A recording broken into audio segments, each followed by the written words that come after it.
All right, ladies and gentlemen, welcome to the Fantasy Freaking Football Podcast. Yeah. I'm Julian. I am Brandon, the handsomest guy in this podcast right here. LL Cool James. All right. And we're going to get right down into it. Fantasy Freaking Football Podcast, yeah. It's May 2021. We're looking forward to the 2021 season. And we're talking about our initial reactions. We just got the list from ESPN and Fantasy Pros of initial rankings. And we've agreed upon a couple things, disagreed upon a couple things. James, I can see in your eyes you got some stuff to say. Why don't you kick us off? So, first and foremost, I want to talk about, and I know I'm starting this off crazy because we kind of talked about not talking about defenses, but I don't think those Browns you're wearing on your shirt don't get enough credit for the defense, man. Made some big moves in the offseason. I'm seeing them as a top 5 defense. Homer. So let's give a little backstory. This is our first ever episode. So, Julian, I'm from Northeast Ohio, right outside Cleveland, Warren area, Lordstown, Ohio. I grew up, lived downtown Cleveland, Cleveland State. James, where are you from? I'm from Akron, just north of Akron, a little town called Copley, Ohio. Okay. Big Browns. Come on. Hey, Browns all day for me and James. Then Brandon, what about you? I am from Tuscaloosa, Alabama. Roll Tide, people. Roll Tide, good people. We smashed Ohio State. Just got to put that out because we got 2 Ohio State Buckeyes in here. I never saw that. So I got to put that out. Hey, listen. Julian gets different story. Different story. So back to the point. These are all where we're from, but none of us live in those places anymore. I currently reside right around the Puget Sound, Gig Harbor, Washington, about 45 minutes from Seattle. Brandon, where you reside? I reside in the Norfolk, Virginia area. All right, James, what about you? I am in the fantastic and open state of Florida, Tampa to be exact. Nice. Hey, we're all maskless, so this is nice. At least at the moment, we're maskless. But all right, yeah. So we said we weren't going to get into defenses, but James kicked it off with defense. Are they ranked at number 5, dude? That's a top 5 defense. To say that they're underrated at 5, they're not 5. I thought you said they were 5. No, they're at 7. 7. All right, that's big. 7 is. I feel like 7. You guys did accurate. You guys did add some pieces. Yeah, I feel like that's about where Cleveland needs to be. Hey, Fantasy Pros has them ranked at 16. Okay, I was looking at ESPN. 16 defense. Okay, that's Get disrespectful. The fuck out of here. That's disrespectful. But the thing is, AFC North is going to be really, really tough. In the top 7 defenses, they've got Steelers, Ravens, and Browns. 3 of the 4 teams, all in the same division, all in the top 7 on ESPN, and Fantasy Pros has them different. But I know those rankings are changing. We printed these out 5 days ago or so, and I know they change daily. All right, let's move on from defense. But no, I have a shocking take for defenses right now. Right? Okay, all right, hit me with it, Brandon. I'm not going to be Homer because my NFL team is New York Giants, so I'm going to put it out there. The New York Giants will have the best defense in the NFC East this year. Brandon, with a head so big, how you got so little brains? Say some dumb stuff like that. They will have the best defense in NFC East by far. Oh, okay. That's the smartest kid in the not very smart class. Okay, fair enough. The tallest midget. Congrats. Fantastic. Congrats. All right. So let's get into something people care about. Let's talk about some running backs. All right. So for overrated, how about Jonathan Taylor? What? I mean, I gotta say, to have him number 6 for ESPN and where was number 7 overall for Fantasy Pros, I just don't see it. But I can actually see why they would rate him 6, just mainly because of they're bringing in Carson Wentz. I still think there's going to be a huge learning curve for Carson Wentz, even though the offensive coordinator, I agree. The previous offensive coordinator he had in Philly is the head coach in Indianapolis. But I feel like they're going to lean heavily on the run game because they got a solid defense. Like everything. What I'm saying is Marlon Mack is no joke too. They've got him, and dude, I mean, above Ezekiel Elliott. How dare you put him above Zeke? Honestly, I just feel like they're going to do a lot more running the ball in Cleveland. Spelling it, I feel like Jonathan Taylor. Cleveland, what are you talking about? No, this is Indianapolis. Jonathan Taylor's. I mean, sorry, Indianapolis is definitely going to be like they're going to lean more on the run this year. But let me just list a couple people. List a couple backs that they've got him over. Okay, got him over Ezekiel Elliott, over Nick Chubb, Zeke overrated, over Aaron Jones, over Cam Akers, Austin Eckler, Antonio Gibson, Josh Jacobs. Okay. And talk about, and then Josh Jacobs is my underrated pick. Jonathan Taylor's gonna be better than half of those dudes you just said. Yes, that's what I'm saying. Zeke is overrated. All right. I feel like depending on the Aaron Rodgers situation, Aaron Jones could be a reach that is gonna hurt a lot of people. 100%. Cam Akers, they're gonna always spell it back in Los Angeles. That's how McVay operates. Austin Eckler, Cam Akers absolutely is going to finish above Jonathan Taylor. I don't know, absolutely, man. And I think Nick Chubb will too. Nick Chubb is definitely going to be a top 4 back again. And even Austin Eckler. I like Austin Eckler over Jonathan Taylor. I liked him last year, but I feel like they're going to go in a different direction with Justin Herbert, man. And Marlon Mack is not a joke. Marlon Mack is going to get goal line touches. All right, man. I'm glad I'm in a league with you. So I want to talk about who's ranked number 1 because whoever takes him number 1 is going to get stuck. Dude, that dude's a punk. Loved him at Stanford, but that dude's injury prone. He weighs like $140, wet and wearing Timbos. But he got injured last year. When was he injury prone before that? Dude, what I'm saying to you is dudes that hit him are twice his size. The fact of the matter is he's not going to come back as the Christian Mac Daddy McCaffrey that we know. He's not. Man, okay, let me pause that and give a little more backstory for anybody listening on the podcast or catching us on YouTube. So us three, myself, James, and Brandon, have all been playing fantasy football for well over a decade individually, but we've been in at least one league together for about the last 7 years. And I think we've been in 2 leagues together now for the last 5 or 6 years. So we've been playing, we know each other's tendencies, and James has a hard time staying awake. So I don't mind a lot of things that he says, especially if I every year want James to pick number 1 so I could pick number 2. And so I get Christian McCaffrey. Like I said, man, but you have to, but see, I'm gonna side with James on this, JK, because I feel like you have to really question. Hey, well, give me third pick. Give me Christian third pick. I feel like you have to question Christian McCaffrey's his accessibility being injuries. On top of look how well Mike Davis did whenever he went down. He put up some huge numbers. So I mean, and Mike Davis is the number 1 now. Mike Davis what I'm saying. Number 1 now. So that's definitely one of my fantasy sleepers right there in Atlanta. Yeah, Mike Davis is number 1. I want to run the ball. Yeah. So yeah, I mean, Mike Davis put on and earned his money. So kudos to Mike Davis. He did his thing. I don't think everybody that's playing behind Christian McCaffrey, if they get hurt, is going to put up those numbers. I don't think it's the system. I really think it's Christian McCaffrey. And I think Mike Davis is just very good. And that's why people are like, whew, that guy's a backup. I mean, that's what happened with Cam Newton at Florida. Like, hey, that dude's a backup. Hey, Schmauburn. Well, hey, we'll grab him and get a national championship and beat up those stinking pushing around tides, Tuscaloosa's. I still think Derrick Henry's the best, the safest back easily, in the league, dude. Easily. Who is? I'm sorry. Can you say again? Derrick Henry. Yeah. Derrick Henry. Oh yeah. Are you guys having trouble hearing me? Is my mic not loud enough? No, I was just talking while you were talking. That was my bad. Okay. All right. Yeah. Okay. So my overrated was Jonathan Taylor. James is CMC. Brandon, who's your overrated for running backs? My overrated. Who did I pick for my overrated for running backs? My overrated for running backs. I picked. Let's see. I picked Taylor and Cam Akers just because I feel like you argued me on Taylor. So what?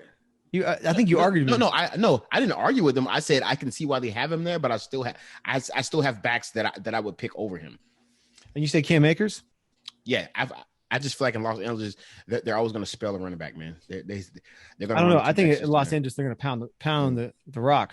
I know, but what I'm saying is for a back to go that high, because everybody knows as soon as the draft starts, everybody's snatching up backs, right? Cam Akers was a second round pick, man. They picked him to put that belt around his neck. But what I'm saying is at 10, if they have him at 10, there is a really high chance he can go in the first round. And you don't want to pick a first round back that is going to have the chance to spell with somebody else outside of Nick Chubb. Hey, bold prediction: Cam Akers finishes a top 10 back this year. I don't know. I would put money on that. I also appreciate that little Chubb nod in there because I was going to actually make that comment. Yeah. So he's like going to get spelled, but outside of Nick Chubb, I wouldn't trust any other running back that has a backup. Like I'm going Chubb over CMC all day. Yeah, all day. I would definitely take Cook, Chubb, Henry over Christian McCaffrey. Wow. See, I'm a Browns guy, and you know what? Maybe because so many times in my life I've been burned by taking my brownies. I got this thing. I got this voodoo against me when I take a brownie. Something happens. Something happens to my brownies when I pick them in fantasy. So I try to stay away from my brownies in fantasy, like because that way I could root for my team to win and then have my fantasy players as well. But I love Nick Chubb. He's incredible, no question. But I get that he's put at number 8 overall because Kareem Hunt is a monster. Yes, but on top of Kareem Hunt, still like the head coach Stefanski and Browns have done a wonderful job incorporating both of them though. Because I had Nick 100%. Chubb last year. Stefanski, and I mean, coach of the year. I mean, Chubb was doing God's work, man. Last year, I mean, even though he was injured for a long streak, he came back and he still was the reason that in 2 leagues I made the playoffs after being injured. You know what I mean? Like a half of the season. So, hey, Brandon, I want to make sure you vouch for me and James because this is the first time in my life that the Browns have ever been associated with good. I'll make sure you've known us for a long time now in my life. First time in my life before they went to Baltimore. Yeah. Okay, Let me tell you guys a little backstory on Julian Cruzy, man. This was the first Brown fan that I came across, right? Go into his living room. I was watching Browns games with him. He was streaming it off something. My man had the Browns jersey on sitting in the living room every weekend. I just remember being so blown away. Like, this is the kind of dedication that I don't think I've ever seen in my entire life before. And I mean, like, and he said this very distinct thing to me. I'll never forget it. He was like, hey, man, every week, man, 0-0. Like, no matter what the Browns record was, like, hey, man, every week 0-0. And I was just like, oh, okay. His favorite. Right. This is life. Okay. This is real life for me. This is real life. His favorite thing to say when he's losing in fantasy is Browns over fantasy. Browns over fantasy. All right. So guys, let's move into sleepers. But I do want to ask. Yeah. Underrated sleeper. Let's go to sleepers. Because this may be a sleeper, but I don't think it was either of yours. But how do we think J.K. Dobbins is going to look in Baltimore this year? I think he's going to take a more prominent role, man. I think that's a sleeper right there. Yeah, that's a sleeper right there. OH, baby. But see, I wouldn't really call him a sleeper being in 17 because at 17 you can still get snatched in the second round easily. Yeah, but to me, sleeper underrated means are you going to finish higher than where you are ranked preseason right now? And I definitely believe he finishes above 17. I think he finishes top 14, top 13. I agree with that. I think J.K. Dobbs can do some things people aren't ready for this year, but I put Clyde as my biggest sleeper because I think Clyde ends up top 10. Really? I caught him a little bit and I didn't see it with him. Who was that? Clyde Edwards, KC? Yeah. Nah. I didn't see it with him. He didn't. Yeah. Why? I thought it was a system thing. They didn't use him like that. And they don't use him. They don't use him like they did Kareem Hunt or what's his face after him. But all right, so I definitely think Najee's too high. Najee's definitely too high. At 18, he's too high. I am an Alabama boy to my core, and I definitely think Najee's too high. Yeah, I think people are gonna have an expectation of him that's not gonna pan out.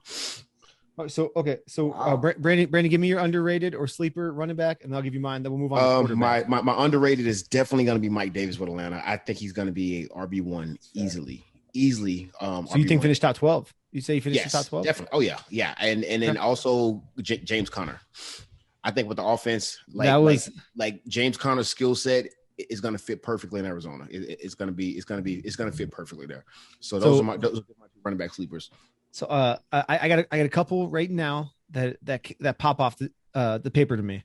James Conner was one of them. So I know that in Arizona they got what's his face too. They got who's the other dude there? Chase Edmonds. They got Chase Edmonds there, but I believe James Conner's going to take that role. I think he's a better back. So I think Leonard Fournette is going to surprise some people this year in Tampa Bay. I think if he can get healthy, he's intermittent, hit and miss games here and there, but I don't know if but he's ranked 26. He'll probably finish about 26. So No, he's better a daily pick than a season long. Right. Exactly. But sleeper, Melvin Gordon. Melvin Gordon is ranked 31 overall. I think he finishes at RB2 as the top 24 back. I got James. I'm gonna let you jump in there real quick, but I got two more. One of them you guys are definitely gonna love because he's a Buckeye. Trey Sermon. I'm telling you, Mostert. Yep. He always get nicks, man, every year. Yep. That's why Matt Breida played so much. You know what I mean? Whenever he was there, like all the other backs I had in San Francisco, Trey Sermon is gonna do work because he was a monster at Ohio State. On top of Damian Harris, would definitely be a top 15 running back. Top 15. What? Okay, I have one more sleeper running back too. So, but James, go ahead. No, I'm good. Okay, so my last and final sleeper for running backs, Michael Carter, rookie, North Carolina for the New York Jets. Sleeper alert, sleeper alert, sleeper alert. I think he's right. I think he's like 3 on the depth chart right now. Yeah, I think week 3, he's number 1. I think he can have the kind of chart. season that James Robinson had from the Jags last year. The one where he was kind of off everybody's radar, and then like he was a number 1 fantasy pickup like after week 2. I think Fantasy Pros have Melvin Gordon at 23. Oh, really? Okay, I'll look at the ESPN one. I don't even have the ESPN one in front of me. Okay. Then that's probably about right. I think that's around where he finishes. I think he finishes low end RB2. I think he's a great flex play. Okay, so quarterbacks. Moving on to quarterbacks.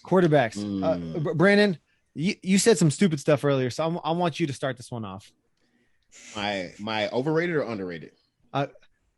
Hey, I want you to do underrated. No, sorry. Do overrated and then do underrated. Do them both. My overrated, I'm definitely gonna go Justin Herbert. I feel like they've crowned him a little too early with some success. You give any NFL head coach or mastermind defensive minded head coach, defensive coordinator like a whole offseason to prepare for you, like the sophomore slump is gonna come hard for Herbert. That's what I think personally.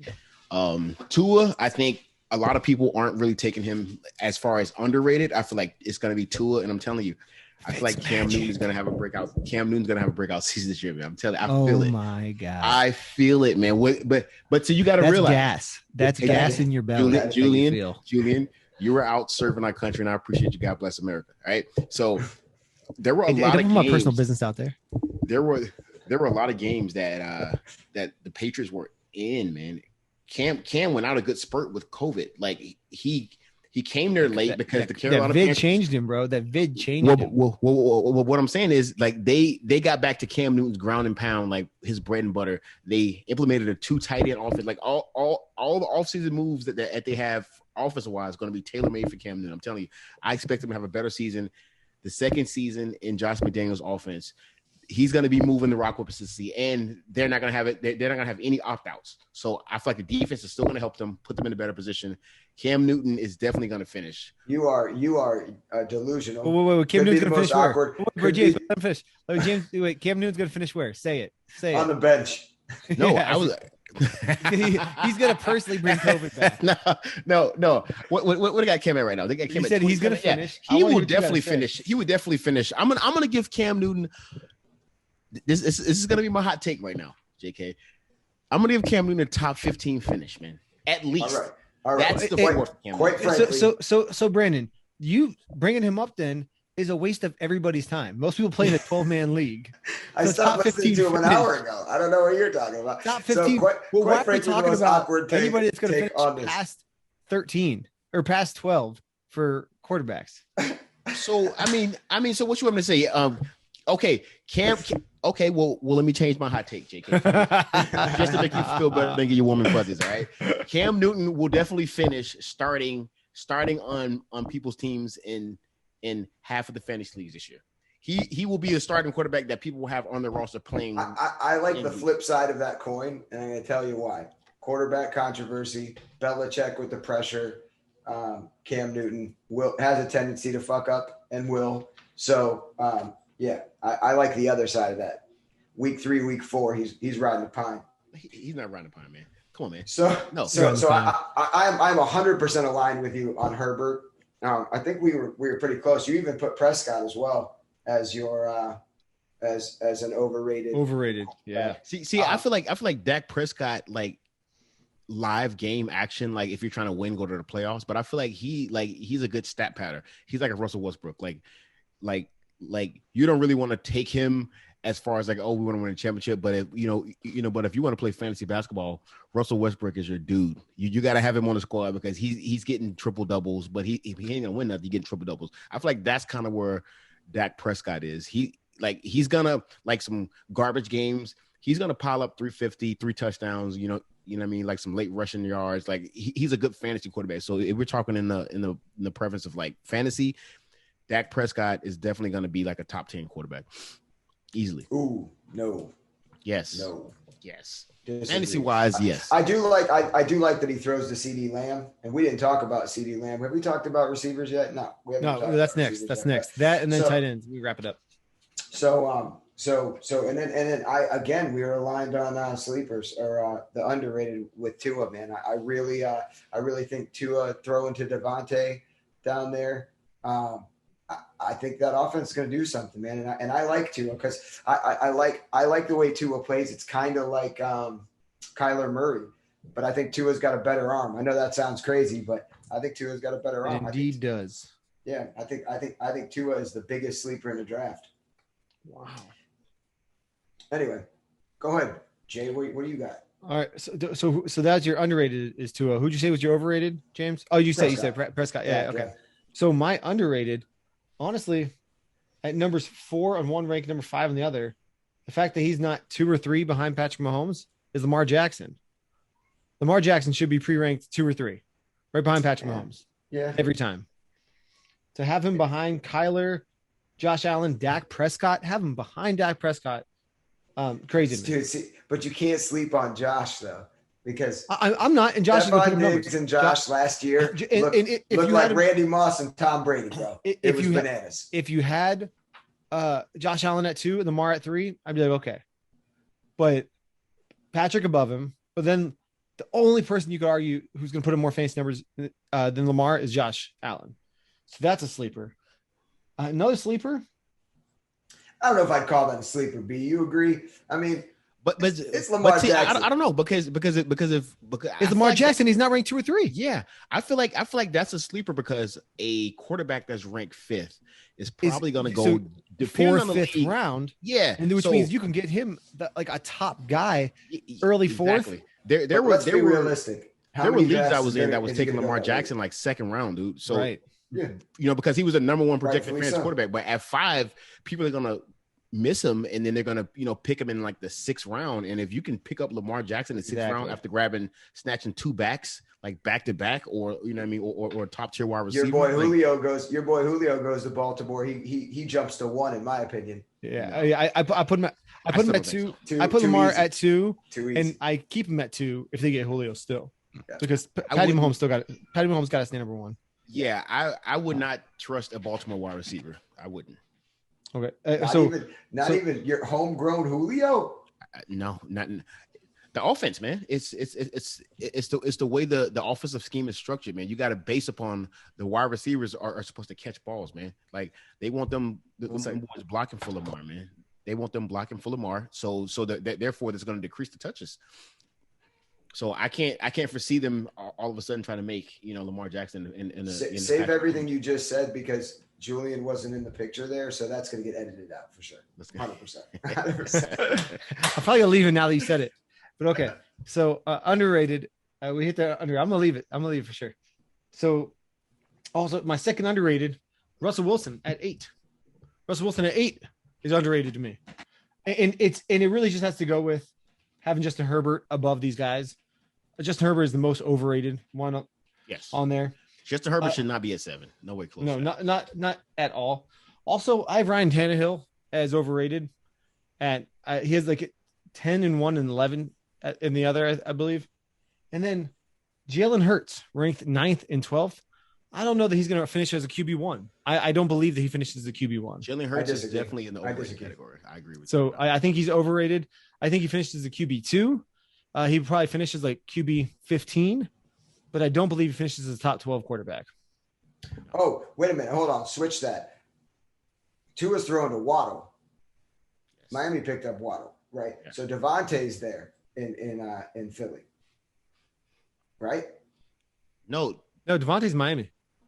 Devontae Smith is in Philly. That's what I said. Devontae Oh, that means Parker is Devontae in Parker. Miami. Yeah. No. We're talking about Bama boys right now. Yeah. So Tua, Waddle, but you don't think Devontae Smith being there with him is going to boost his stock? I mean, I think that's why he's ranked that high. All right, fellas. Say we're gonna move on to wide receivers. We only got 15 minutes left. We've already been going 25 minutes. So, all right, wide receivers. So your answer was no, B. You don't think so? No, I don't think so.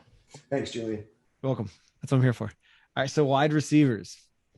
Brandon, start us off. Give me an overrated wide receiver. Overrated is definitely 100%, in my opinion, going to be Allen Robinson. No brainer. Yeah. He he jumped off the table. Me too. Yeah, he's been a disappointment year after year after year. Yeah, What do they have him in ESPN? They got him at 11 in Fantasy Pros. Yeah. 10. Yeah, they got him ESPN. at 10 right. They got him at 10 right now. Top 10. So somebody could take him in the second, maybe early third, like at that ranking. Like if you had somebody that just did an auto draft, Allen Robinson would probably go, late second, third round. That is way too high for him. For Allen Robinson, if they got Julio Jones at 22nd, I don't care if Julio Jones got a broke foot and a broken back. All right, I'm taking Julio over Allen Robinson all day, twice on Sunday. You know what I mean? All right. So Brandon, give me your underrated. Underrated. I'm gonna agree with James with Waddle. I'm also gonna go Juju is way too low, and I really think that it was another person that I picked as well. Cooper, Julio Jones, Beckham. Yeah. So those are my two, Juju and Julio. All right, James, give me yours. So I got some. God, man, dude, I think Justin Jefferson's underrated. And what is he, top 5 in ESPN? Yeah, that's my Lamar Jackson argument. I think that kid's a beast. 8, yeah. I think that kid's a beast, dude. I think that kid finishes top 3 this year. Watch him. I got Higgins. I think Higgins with Burrow back is going to be nasty in Cincy. Ruggs. Where is Ruggs rated in ESPN? Ruggs is down, man. Ruggs is down. 58th, Henry Ruggs, the third, Las Vegas. God. Yeah, 58th. 58th. That's crazy. That's bananas. And I think Nelson Aguilar too. That's crazy that he's at 58. That is insane. And then I didn't really have any overrated receivers, but I just I have like 3. Being that I'm in Tampa, I just want to say that I think Mike Evans finishes top 5. Oh, I also want to chime in that I feel like I'm a Giants guy. Kenny Golladay is definitely overrated. He should not be that high. He is not going to produce the amount of production that they think because they're going to go run heavy with Saquon. I don't think Kenny Golladay is going to get the same action because he's not going to have Matthew Stafford. Wide receiver 3. Yeah, I've watched Daniel Jones for a while. Daniel Jones is not Matthew Stafford. Nowhere close. Not close at all. So we're going to talk about Tampa, the defending champs. I'm going to say that I'm going to roll it back real quick. Tom Brady at 10, I believe he's ranked around 10 for both, 9 or 10. I think it's a little underrated. I think he finishes top 7. No, quarterback. He's got too many weapons to throw to, and he's got to feed him. Could happen. That's not too crazy. That's not too crazy. An upgrade when you only play one quarterback. It's not crazy, but it's an extra 2.5 points per game, which can be a difference between a W and an L. But see, okay, stick to wide receiver. Stick to wide receiver. But I feel like even with Tom Brady, since you brought that up, JK, like I feel like Tom Brady he's right where he needs to be, but I feel like somebody's still going to reach for him whenever I feel like there's still going to be more value picks a little later. Like we already brought the Tua. I still feel like Daniel Jones is going to take a step forward. I still feel like Cam Newton going to take a step forward. And I mean, there's still some other value picks you can pick out there. I feel like Tom Brady is going to be a reach for somebody that takes him if that's a nice spot, because quarterbacks are going to start to fly off the board like all at the same time. Like there's no like, you know what I mean? There's no in run. Quarterbacks. Quarterback run happens. The quarterback run happens. That's how it happens. Everybody's going nuts for quarterbacks. Yeah. Yeah. People are like, hey, they're a top 10 guys. Well, 7 of them went. I got to get mine. Exactly. It's time. Yeah. So, okay. For my overrated wide receiver, my first one is AJ Brown. He's ranked number 4. I disagree. I think he finishes. I disagree. Maybe second end of wide receiver 1. So maybe like 10, 11, 12. I don't think he finishes top 4. I don't think he finishes top 7. Was it Chris Davis they lost in free? Yes, gone. Dog, he's the number one, and he was eating last year. Dude, I'm saying Julian needs to watch more football. I don't know, JK. I was telling him that earlier. I don't know, man. I don't think AJ Brown. I would definitely. I would definitely have him as my number one, man. Like, dude, he could finish one. Yeah, he could finish one. He was, man. I'll see it. He was having and like AJ Brown is another reason that like I wouldn't sleep on, because I know you brought up Ryan Tannehill. I would definitely have Ryan Tannehill, but I would go into the season confidently starting Ryan Tannehill as my quarterback. See, I can't do it. So it would not bother me at all. I got one other overrated. Then hit you guys with the underrateds. So CD Lamb is overrated to me. With Amari Cooper there, and I don't believe in Dak. CD Lamb. That's why. 16. That's why. Overrated. I don't believe in Dak. That's why. Amari Cooper's there. Nah, but he got finishes. Gallup. I think CD Lamb finishes wide receiver 2 this year. I think he finishes wide receiver 2. I bet he's top 24. I don't know. I think he finishes wide receiver 3. I can name you 4 wide receivers just right now that are going to finish higher than CD Lamb that are below him. But he's only 16, so I think he's a wide receiver 2. Is all I'm saying. He's a low value wide receiver 2. All right, I'm gonna hit you with the underrated. So underrated, I got to go to Brandon. I said this earlier. I agree. Juju to me is the most underrated one. But a couple other underrated ones that stick out to me. Cooper Kupp at like 28 sticks out to me. Tyler Boyd sticks out to me. No. Tyler Boyd's at 41. Tyler Boyd at 41. Because AJ Green is gone. Yeah, so Tyler Boyd is the guy. He's the number one. And also, no, he's not. Who's the guy there? Higgins. Oh, Higgins is there. I still believe in Tyler Boyd over him. But then also at my final one at number 49 on the ESPN rankings is Jarvis. Oh, T.Y. At 49. That's crazy. But I mean, he had a crappy year last year, man. I'm not even gonna hold you as wide receiver 5. Who's throwing the ball to him? Carson Wentz. Okay. All right, gentlemen, we have 4 minutes. We have 4 minutes to go. Okay, so give me tight ends. Tight ends. I already told you. I feel like the biggest sleeper tight end right now is going to be Irv Smith Jr. With Kyle Rudolph leaving, going to the Giants. Irv Smith is going to be a top 5 tight end easily. Money right there. Easily money. So underrated Irv Smith. Who's your overrated? My overrated is definitely, I already told you guys earlier, it's Gronk. It's Gronk for me. Gronk at 12. He's overrated at 12. Yes, he is. Because I'm telling you, they got 3 tight ends, man. They got weapons all over the place. Gronk might hit some pockets here and there where he scores a touchdown here and there, but Gronk is not somebody that I would consistently start because they got too many weapons, too many tight ends. So I didn't put any tight ends, but I just wanted to say that I think Hunter Henry eats in New England. I think he's ranked 16. I think he's ranked or Mac, both your boys. But I think he has the season that we've expected him to have in LA up there. I'd stay away from Higbee. I think Higbee had a good season in LA, and I don't think he does shit. I really don't. And TJ Hawkinson's ranked way too high. There's my tight end, 2 cents. All right, so my tight end overrated. The tight end overrated. The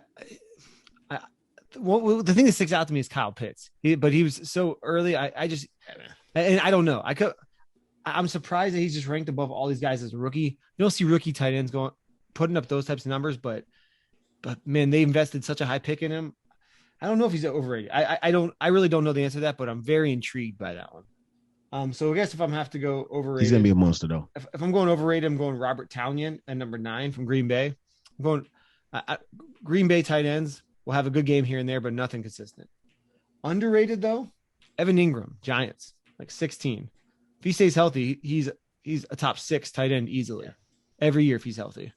So I think 16 is very, very, very underrated. Yeah, I don't disagree. So underrated for me, I think OJ Howard is going to be a bigger part of the offense in Tampa. That's possible. And keep an eye on where Zach Ertz ends up. That could change the dynamic of everything. You know, with tight ends, though, the disparity between your top 3 and maybe Andrews, because Lamar likes to throw to Andrews, but the disparity between those top 3 and everybody else is the gap is humongous. Yeah. Yes. Let's say those top 4 because Andrews is a red zone target. Yes. But he didn't put up the numbers last year. They did prior year. Last year Lamar didn't have the year he did before, but the year before. But he's a red zone target. But all right, Brandon, James, everybody listening, wherever you get your podcasts, everybody watching on YouTube, thank you so much. This has been it for the first episode. It's gonna be a weekly podcast coming at you. Brandon, you got anything to say? I do not have anything to say. Just keep following, keep watching the good people, man. James, what about you? I just have one thing to say. Keep listening for Brandon's cryptic pick these idiots so you lose to me in fantasy football comments, because that Cam Newton shit was way off base, dude. Way outside of your gourd, bro. I'm telling you right now. Whenever thanks for listening to the Fantasy Freaking Football Podcast. It's been the Fantasy Freaking Football Podcast. Yeah. Fantasy Freaking Football Podcast. Yeah.